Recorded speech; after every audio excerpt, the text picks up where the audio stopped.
नमस्कार, news state Madhya Pradesh Chhattisgarh में आपका स्वागत है। मैं हूं आपके साथ लोकेंद्र त्यागी। कार्यक्रम में बात मध्य प्रदेश की सियासत की करेंगे, जहां मुख्यमंत्री शिवराज सिंह चौहान ने सरकार की जन कल्याणकारी योजनाओं की मॉनिटरिंग के लिए मंत्रियों को बड़ी जिम्मेदारी सौंपी है। इनमें सरकार की वो महत्वाकांक्षी योजनाएं भी शामिल हैं जिस पर मुख्यमंत्री शिवराज सिंह चौहान के विजन को देश भर में सराहा गया था। सरकार अब इन योजनाओं पर और अधिक फोकस करने के लिए मंत्रियों को काम सौंप रही है। कुल मिलाकर ये समझें कि बीजेपी अब 2023 को लेकर पूरी तरह से एक्टिव हो चुकी है। हालांकि कांग्रेस इस पर सवाल उठा रही है, लेकिन ये जो अलग अलग लोगों को जिम्मेदारी दी गई है योजनाओं की, इससे सरकार की मंशा क्या है, इससे फायदे क्या होंगे, आज यही समझने की कोशिश करेंगे। कुछ खास मेहमान भी हमारे साथ जुड़ेंगे, लेकिन उससे पहले आज की रिपोर्ट आप देखिए।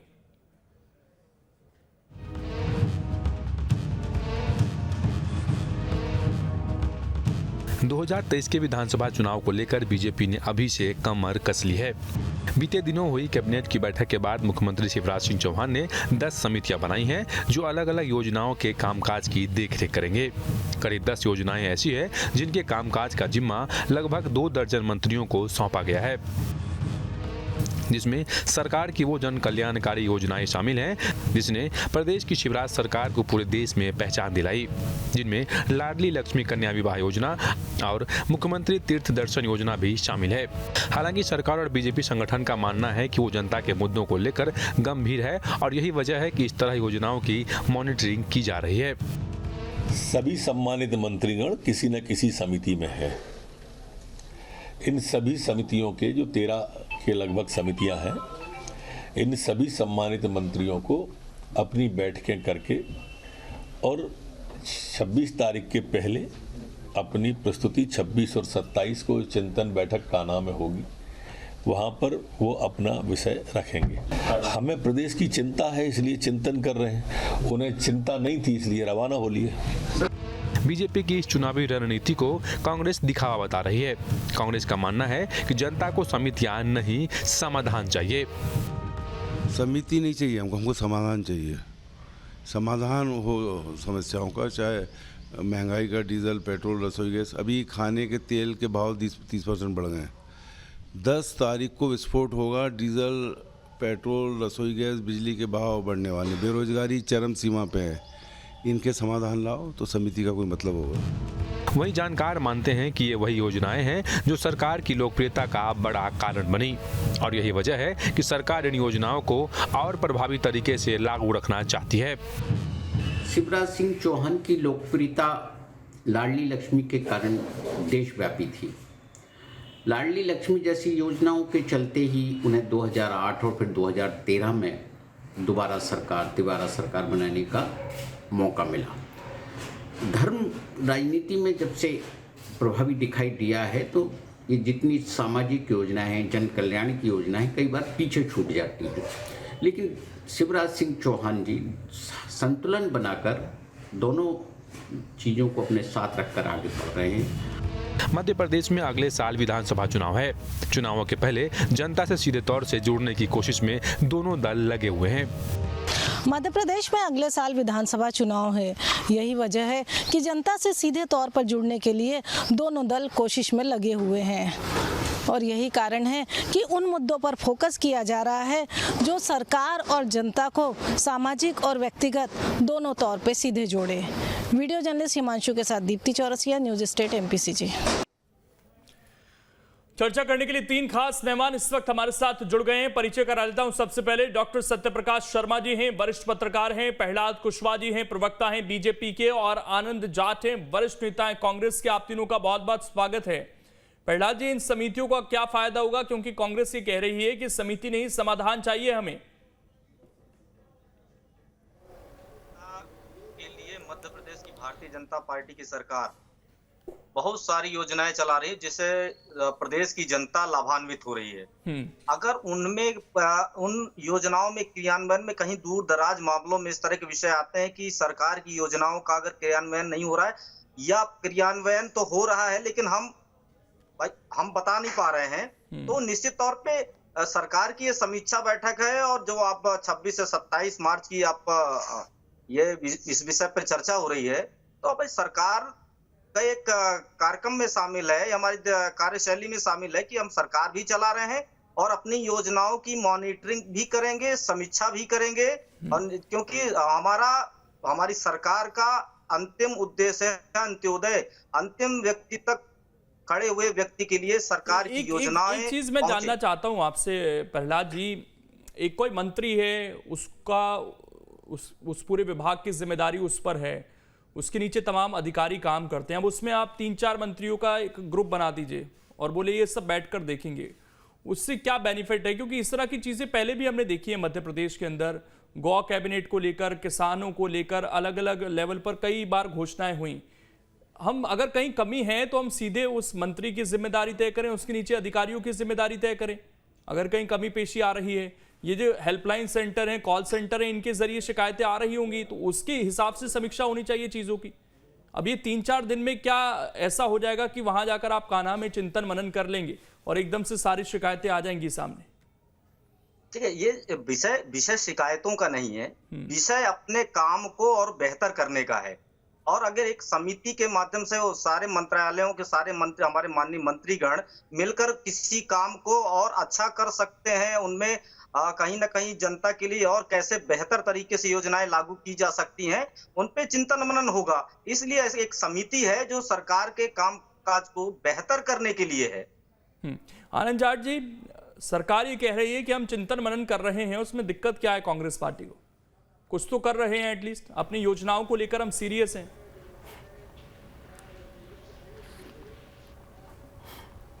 हमारे नेता आदरणीय कमलनाथ जी अक्सर एक बात कहते हैं कि मुंह चलाने और सरकार चलाने में बड़ा अंतर होता है।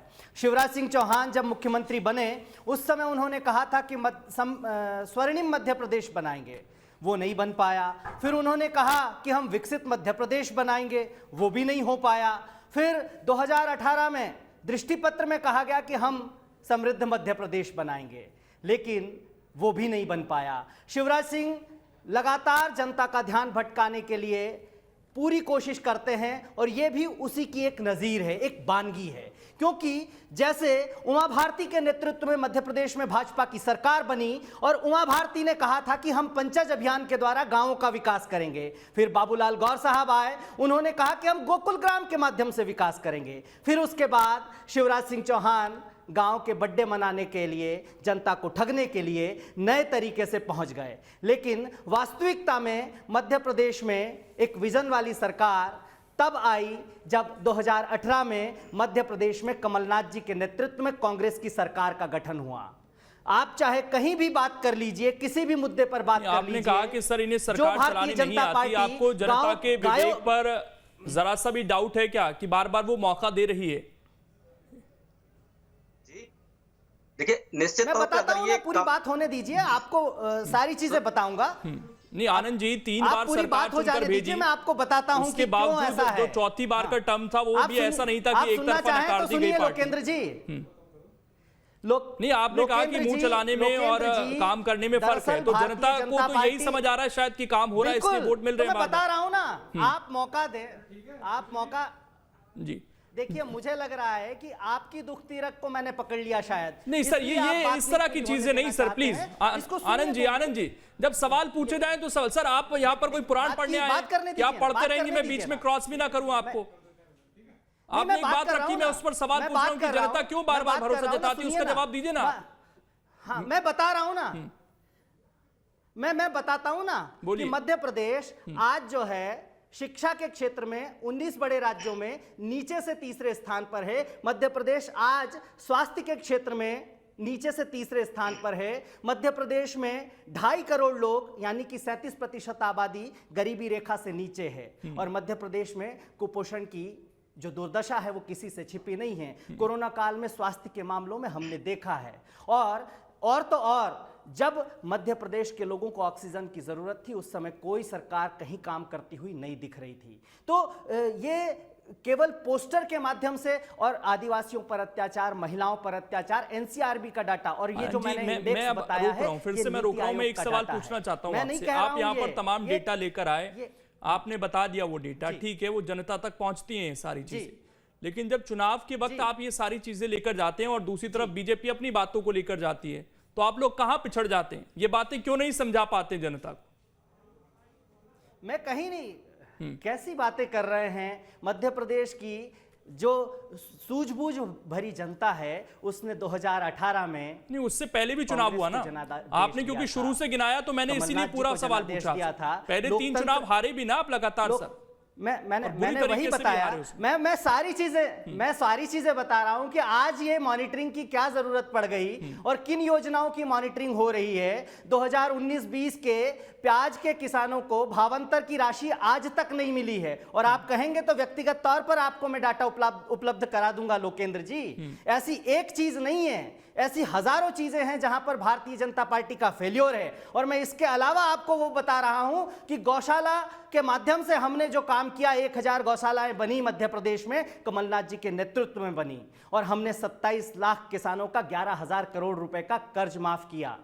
अक्सर मध्य प्रदेश के मुख्यमंत्री कहा करते थे कि वो 100 वाट का बल्ब आता है, उसमें बिजली ज्यादा खर्च होती है, आपका बिजली का बिल कम आएगा, CFL लगाइए, इस बल्ब को बदल दीजिए। उन्होंने कहा LED को बदल दीजिए। लेकिन मध्य प्रदेश की जनता का बिल तब कम आया जब इंदिरा गृह ज्योति योजना के रूप में माननीय कमलनाथ जी के रूप में हमने मुख्यमंत्री को बदलने का फैसला किया। उसके बाद बिजली का बिल कम हुआ सर। ये मध्य प्रदेश की जनता जानती है कि विजन किसके पास है। आज रामवन गमन पथ की बात होती है, वो कमलनाथ जी लेकर आए थे। आज जो है महाकालेश्वर और ओंकारेश्वर के मंदिरों के विस्तार की बात होती है, वो आदरणीय कमलनाथ जी लेकर आए थे। तो विजन किसके पास है? मध्य प्रदेश के युवाओं को 70% रोजगार स्थानीय स्तर पर देने की बात। सत्यप्रकाश जी भी जुड़े हुए हैं। सत्यप्रकाश जी, जो समितियां बन रही हैं सर, सारी चीजों पर इसके पीछे की मंशा आपको क्या नजर आती है? क्या योजना का ठीक से लाभ नहीं मिल रहा, कुछ गड़बड़ी हो रही है, या वाकई अगर कहीं शिकायतें हैं केवल उनको दूर करना मकसद है, या केवल चुनावी तौर पर इसे जोड़कर देखा जाए? जी जी जी, लोकेंद्र जी, आपको मेरी आवाज आ रही है? जी बिल्कुल आ रही है सर, बोलिए। लोकेंद्र जी देखिए, एक चीज बताऊं मैं आपको कि जब भी कोई रूलिंग पार्टी इलेक्शंस में जाती है तो उसके सामने उसके द्वारा चलाई गई जो फ्लैगशिप स्कीम्स हैं पब्लिक वेलफेयर में, वो उनके पास चुनाव के लिए बड़ा हथियार होते हैं। और जब इन्हीं का तो बखान करते हैं, जिससे वोटर्स को वो करते हैं कि हमने ये क्या किया, और कहीं ना कहीं इनके फेल्यूर को अपोजिशन पार्टी जो होती है वो सामने लाती है। इसके माध्यम से देखो, मैं आपको एक चीज बताऊं, शिवराज सिंह चौहान एक एक्सपीरियंस्ड मुख्यमंत्री माने जाते हैं, और ये जो उन्होंने स्टेप लिया है, इससे ना केवल वो इन स्कीम्स की धरातल पर स्थिति जानेगी, बल्कि कहीं ना कहीं अपने कैबिनेट के सदस्यों को एक्टिवेट कर रहे हैं। और जिन डिपार्टमेंट के आधार पर, जिन डिपार्टमेंट में ये स्कीम्स रन कर रही हैं, उन डिपार्टमेंट की जिम्मेदारी दूसरों को देते हुए उन्होंने इसका पता लगाया है कि वास्तव में स्कीम धरातल पर है भी कि नहीं। क्योंकि अगर हम 2023 में गए तो धरातल पर स्कीम दिखी नहीं तो क्या होगा। एक तो उन्होंने इस माध्यम से उन मंत्रियों को एक्टिव किया, दूसरा जो ब्यूरोक्रेट्स हैं, उन ब्यूरोक्रेट्स की वास्तव में उन्होंने इसको इम्प्लीमेंटेशन में कितना रोल प्ले किया है। कौन सा ब्यूरोक्रेट है जो इसको अच्छे से इम्प्लीमेंट नहीं कर पा रहा, किस जिले की स्थिति खराब है। इसके बाद वो लास्ट में उन एमएलएस जहां पर लोग जाएंगे, उन एमएलएस के भी पास जाएंगे और वहां की पब्लिक के पास भी जाएंगे। तो उन्होंने एक बड़ी चेन बनाई है। इस चेन के माध्यम से कहीं ना कहीं वो उन हथियारों यानी उन स्कीम्स को तैयार कर रहे हैं, जिससे कि 2023 में कोई परेशानी ना आए। लेकिन मैं आपको एक बहुत महत्वपूर्ण बताऊं, पिछले चुनाव का अपन परिणाम देखें, 2018, 2013, 2003, 2008, अगर इनमें देखते हैं तो कहीं ना कहीं उस दौरान मध्य प्रदेश में विपक्ष भाजपा के सामने बहुत कमजोर था, लेकिन आज विपक्ष बहुत मजबूत है। तो 2023 का जो इलेक्शन है भाजपा के लिए, वो कहीं ना कहीं कांग्रेस चैलेंजेबल करने के प्रयास में रहेगी, क्योंकि यहाँ लेकिन अगर आप ये कहना चाह रहे हैं सत्यप्रकाश जी कि दूसरा व्यक्ति जाकर मॉनिटर करे, तो क्या रिपोर्ट ठीक से नहीं दे रहे हैं विभाग, अपनी बढ़ा चढ़ाकर रिपोर्ट दिखा रहे हैं, जमीन पर हकीकत वो नहीं है, ये भी समझा जाए? बिल्कुल बिल्कुल, आप सही कह रहे हैं। इससे मैं आपसे कह रहा हूं कि वो इस पर कई चीज का अटैक करेंगे। वो कहीं ना कहीं ब्यूरोक्रेट्स, फील्ड में जो ऑफिसर्स हैं उनकी स्थिति और अपने मंत्रियों की स्थिति, बल्कि जो मंत्री जो रिपोर्ट कार्ड लेके जाएंगे इन योजनाओं का, क्योंकि देखिए ये बात भी पक्की है कि इन योजनाओं के माध्यम से शिवराज की एक देश में छवि बनी है, क्योंकि उनकी एक फ्लैगशिप स्कीम है जिसको सेंटर ने और कई स्टेट ने भी अडॉप्ट किया है। लेकिन मैं जो कहने एक चीज दूसरी जा रहा था कि कांग्रेस मजबूत होने के साथ साथ यहाँ मध्य प्रदेश में जो सरकार बनी है भाजपा की, वो एक ऐसे घटनाक्रम के कारण बनी है जिस घटनाक्रम को भाजपा या सरकार स्वयं समझती है कि अब स्थिति 2018, 2013, 2008 या 2003 नहीं होगी, क्योंकि स्थिति कुछ और होगी। पब्लिक को इनको समझाना पड़ेगा कि हमने किन हालातों में क्यों सरकार गिराई, क्या इसके पीछे कारण थे। हालांकि ये माना जाता रहा है कि स्टेबिलिटी के लिए सरकार गिराना पड़े या कुछ दूसरे कारण रहे, इंटरनली मैटर रहे, लेकिन ये 2023 का चुनाव भाजपा के लिए बहुत चैलेंजिंग होगा, जिसके लिए मुख्यमंत्री ग्राउंड रियलिटी को जानने के लिए 2023 की पूरी प्लानिंग के साथ इन स्कीम्स का मॉनिटरिंग करेंगे। इसके साथ वो कार्यकर्ताओं, सरकार, ब्यूरोक्रेट सभी को एक्टिव करने का काम कर रहे हैं। तो ये कहीं ना कहीं उनकी सूझबूझ भरा कदम और एक्सपीरियंस कदम माना जाएगा। प्रहलाद जी, ये जो समितियां बनी है ये केवल 2 दिन के चिंतन मनन के लिए हैं या उसके बाद भी इनका काम जारी रहेगा? देखिए, माननीय शिवराज सिंह चौहान जी ने इन समितियों का गठन अपने काम को बेहतर करने के लिए और निचले स्तर तक इनकी समीक्षा कैसे हो इसके लिए इन समितियों का गठन किया है। और अभी हमारे मित्र आनंद जी कह रहे थे कि कमलनाथ जी आए तो ये कर दिया वो कर दिया, कमलनाथ जी आए तो क्या किया, सुन लीजिए। आप तो एक तो झूठे कमलनाथ, उतरते नहीं मध्य प्रदेश की भूमि पर, है ना, सुन लीजिएगा आनंद जी। और जब उतरते हैं, अगर आपको जनादेश मिला था जिसकी आप बात करते हैं, तो आपने सबसे पहले क्या किया, उस गरीब के लिए जो संबल योजना के माध्यम से गरीबों को यहाँ तक कि अंतिम संस्कार के लिए भी रुपए मिलते थे, सबसे पहले क्या किया, आपने उनको बंद किया। जो असामयिक मृत्यु दुर्घटना से हो जाती थी, मध्य प्रदेश सरकार से 4 लाख रुपए मिलते थे, वो कमलनाथ जी ने बंद किया।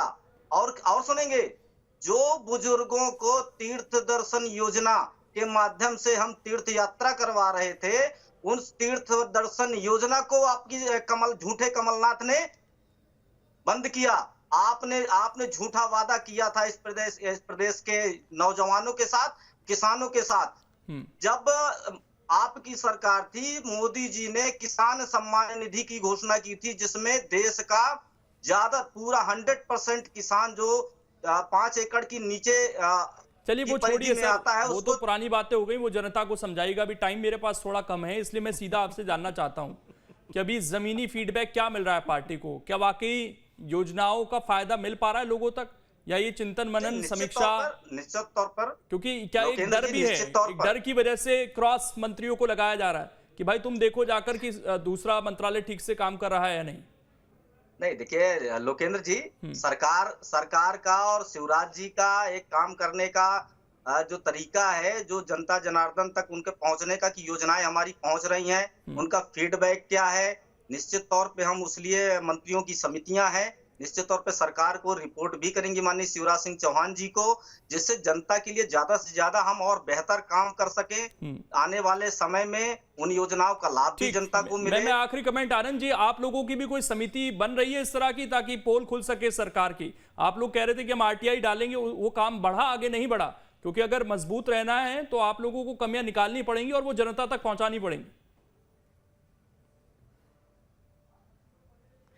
निश्चित तौर पर हमारी जो पार्टी है उसका संगठन आज प्रत्येक बूथ पर बहुत मजबूती के साथ खड़ा है। आदरणीय कमलनाथ जी के नेतृत्व में सेक्टर मंडल के स्तर पर, बूथ के स्तर पर हम बहुत मजबूत हैं और सरकार की हर जन विरोधी नीति पर हम मुखर होकर बात रख रहे हैं, उसकी पोल भी खोल रहे हैं और ये आने वाले समय में आपको देखने को मिलेगा। लेकिन मैं एक छोटी सी बात पूछना चाहता हूँ, या तो कुशवाहा जी झूठ बोल रहे हैं या इनकी पार्टी के जो कृषि मंत्री हैं वो झूठ बोल रहे हैं, जिन्होंने सदन में विधानसभा के अंदर ये कहा था कि जी 27 लाख किसानों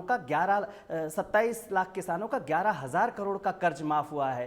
तो ये समझने वाली बात है। इसके अलावा शुद्ध के लिए युद्ध हमारी सरकार ने चलाया था। दरअसल माफियाओं के खिलाफ जो 10-15 साल में भारतीय जनता पार्टी में पनपे थे, उनके खिलाफ एक अच्छी सरकार चल रही थी और इससे बौखलाकर एक मध्य प्रदेश की जनता का जो जनादेश था उसको खरीदने का, लोकतंत्र के अपहरण का कांड जो है लिए आपको एकजुट तो रहना पड़ेगा मध्य ना प्रदेश सर। की जनता देख रही है और आने वाले समय में आपके विधायक निश्चित तौर पर आपको अपने नेताओं की तरफ भी देखना पड़ेगा उसके लिए। दिग्विजय सिंह है। अभी संगठन एक है, क्योंकि अभी भी सवाल उठते हैं बीच बीच मैं आपको नहीं, वो सवाल आप लोग उठाते हैं क्योंकि आप ही लोगों का एक नैरेटिव है, वो ये है कि भारतीय जनता पार्टी में 3 गुट, 3 पावर सेंटर और कांग्रेस में 3 गुट, जबकि वास्तविकता ये है कि भारतीय जनता पार्टी के अंदर शिवराज गुट है, महाराज गुट है और एक नाराज गुट है। और उनकी चर्चा आप लोग दिग्विजय ने मुझे बताया नहीं, पहले मैं मिलने जा रहा हूं मुख्यमंत्री से। वो मीडिया थोड़ी नैरेटिव सेट करता है सर, वो तो खुली बातचीत है जो सबके सामने आती है और पता चलता है कि थोड़े अलग अलग दिशा में शायद लोग जा रहे हैं। मेरा समय इतना ही है मेरे पास। शुक्रिया आपका जुड़ने के लिए और इस डिबेट का हिस्सा बनने के लिए। तो फिलहाल तैयारियां अपने अपने स्तर पर जारी हैं। अब ये योजनाओं की समीक्षा जब होगी 2 दिन की, तो क्या कुछ निकलकर सामने आता है ये देखने वाली बात होगी। फिलहाल छोटा सा ब्रेक, खबरें लगातार जारी हैं।